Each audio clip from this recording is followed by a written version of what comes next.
It's Monday, December 9th, 2019, and I'm Dave Sobel. 3 things to know today. Déjà vu on healthcare data, insight into where high-tech growth is, and China kicks out American tech. This is the business of tech. The British government is under fire as the contract between the country's National Health Service and Amazon has been released under a series of Freedom of Information requests, revealing that the relationship goes further than previously announced. In July, it was announced that the deal was a way to help patients get better advice via the Alexa Home Assistant. Now it's revealed that Amazon has access to all, quote, healthcare information, including without limitation symptoms, causes, and definitions, and all related copyrightable content, data, information, and other materials, end quote, held by the Department of Health and Social Care. So why do we care? This story feels nearly identical to the one reported on November 12th about Google and Project Nightingale. And in preparing my comments today, I literally wrote the same introduction that I did back then, that the cover-up is worse than the crime. I could read back my comments from that story and they'd still hold true. It's just now Amazon instead of Google. So let's say it. The cover-up is worse than the crime. Always. So what's the lesson here? As much as possible, businesses should be open and upfront about what they're doing with personal information and with customers' data. This is the core of the suspicion that is becoming more and more ingrained because there is no transparency and because companies are just pulling up as much data as they possibly can, the public is suspicious. There is a position here for companies that are clear with what they do with personal data. This is one of the principles in the contract for the web that we've covered before, which gives detailed guidance on how to behave. There's also real opportunity here. Technology providers can stand out by implementing and helping customers implement these ideas. There's a lot of money to be made in doing it right. Since 2005, 5 metro areas, Boston, the San Francisco Bay Area, San Jose, Seattle, and San Diego, accounted for 90% of all U.S. growth in innovation sector jobs, which the Brookings Institution report defines as employment in the top science, tech, engineering, and math industries.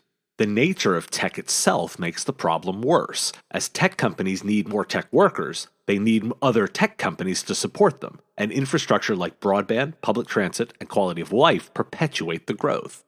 And on the topic of tech in the workforce, a Cornell University professor testified on Washington on Friday about artificial intelligence and its impact on capital markets and jobs. The testimony cited how algorithms are automating away tens of thousands of execution trainers worldwide and are also displacing those who model prices and risk or build investment portfolios.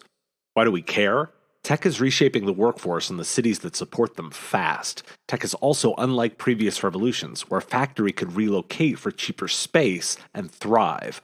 A tech company can't simply relocate without the infrastructure around it, and this is going to cause more and more of a gap. Without investment, the tech jobs problem is going to get worse. And adding to it is the fact that AI is going to displace more and more white-collar workers. This has been reported here before, and here's another example. Investing in people is a long-term and very sound strategy. Keep your people. They're hard to find.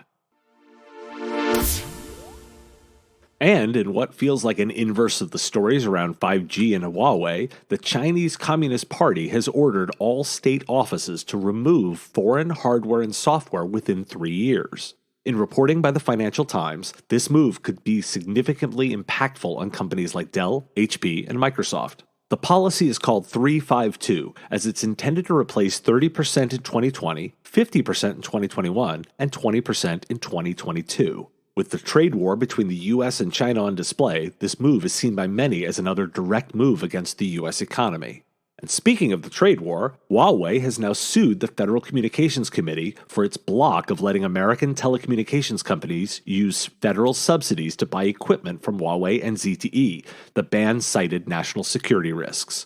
Why do we care? This is the next move in the ongoing trade war, which shows no signs of slowing down. It's gonna be messy. For example, Lenovo is Chinese, but uses chips from Intel, which is American. China also doesn't have a Chinese Windows equivalent, and this is government, not consumers, so it won't be massively widespread. But if this continues, it's going to trickle down the channel, and that's why we care. Business of Tech is brought to you by the Killing It podcast. Episode 36 is out. This week, the guys talk about Walmart and Amazon battling it out in the drone wars, how to engage your vendors, and the contract for the web and what it means from an opportunity perspective. 3 experts, 3 topics, 30 minutes, and 1 focus on making money in IT. Catch the show on your favorite podcatcher or at mspradio.com. Thanks for listening to The Business of Tech. If you like the podcast, can you do me a favor? Can you share with 1 or 2 colleagues or post in your LinkedIn profile to spread the word? Just send a link to mspradio.com where people can subscribe. And thanks for listening. We'll see you tomorrow.